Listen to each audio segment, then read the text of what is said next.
আসসালামু আলাইকুম। সমাজের একটি অসামঞ্জস্যতা কিংবা এমন কিছু ব্যবহার আমাদের যা একটি মানুষকে কষ্ট দেয়, একজন মানুষের হৃদয়কে ভেঙে দেয়, যা কখনোই আমাদের কাম্য নয় এই সমাজ থেকে। এমনি একটি ঘটনা নিয়ে আজকে আপনাদের সাথে একটু শেয়ার করব। অনেক সময় এমন হয়, একটি স্পেশাল বাচ্চা আমার আছে, এর মানে কিন্তু এই নয় এটি আমার প্রতিবন্ধকতা, এটি আমার জীবনের জন্য কোনো অভিশাপ, কিংবা ওকে আমি কখনোই কোনো নেগেটিভ ভাইবস আমি আমার জীবনে ভেবে নিব না। এই বাচ্চাটি আমার জন্য আশীর্বাদ, এই বাচ্চাটি আমার জন্য মঙ্গলের ছোঁয়া, এই বাচ্চাটি আমার জন্য একটি অন্যরকম পাওয়া। নিশ্চয়ই আল্লাহ পাক সেইভাবে পরিকল্পনা করে আমাকে দিয়েছেন, যে জন্য আমি এই বাচ্চাটির মা। তো আমি একটু শেয়ার করতে চাই যে এই বাচ্চাদেরকে নিয়ে যখন আমরা কোনো সামাজিক প্রোগ্রামে অ্যাটেন্ড করি, অর্থাৎ ধরে নিলাম একটি বিয়ের প্রোগ্রাম কিংবা কারো জন্মদিন, আমি আমার বাচ্চাটিকে নিয়ে উপস্থিত হলাম। সামটাইমস এমন কিছু দৃশ্য দেখা যায় যে আমি আমার সাথে যখন একটি স্পেশাল বাচ্চা থাকছে, তখন অন্য একটি মামাকে অ্যাভয়েড করছে কিংবা আমার বাচ্চাটিকে অ্যাভয়েড করছে। সামটাইমস সে তার বাচ্চাটিকে বলছে যে তুমি ওখানে যেও না, ওই বাচ্চাটির সাথে তুমি খেলা করো না, তুমি আলাদা যাও। এবং এমনও হয় মাঝে মাঝে কেউ কেউ আছেন এতটা ঠোঁট কাটা হয়, ডিরেক্টলি বলে ফেলেন এই বাচ্চাটিকে নিয়ে কেন এসেছেন এখানে, আপনিও বিরক্ত হচ্ছেন, অন্যদেরকেও বিরক্ত করছেন। আরো অনেক তিক্ততায় ভরা ব্যবহার পাওয়া যায় তাদের কাছ থেকে।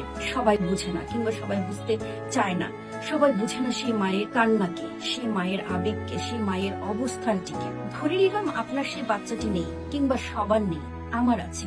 আপনি একটু ভেবে দেখুন তো, এই বাচ্চাটিকে নিয়ে আমাকে কিংবা আমার মতো মায়েদেরকে কতটা স্ট্রাগলিং করতে হচ্ছে, তাকে কতগুলো জায়গাকে অতিক্রম করে একটি সামাজিকতা রক্ষা করতে হচ্ছে। এই বাধা, এই বিপত্তি, এই প্রতিবন্ধকতা কিন্তু শুধুমাত্র ওই প্রোগ্রামটিতে শুরু হয় না, শুরু হয় ফ্যামিলি থেকে।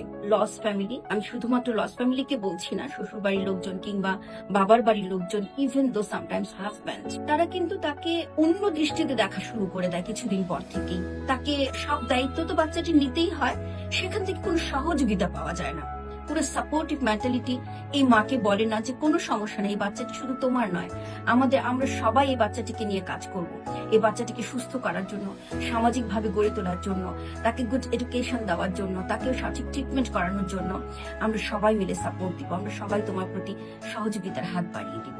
তো সহযোগিতার হাত বাড়ানোটা না হয় নাই দিল কেউ, তাই বলে কি অসহযোগিতা করতে হবে? সামাজিক ভাবে এই ধরনের বিহেভিয়ার কি একজন মায়ের কাম্য? সামাজিক ভাবে এই ধরনের তিক্ততা কি একজন মায়ের কাম্য কিংবা একটি সন্তানের কাম্য? কখনোই না।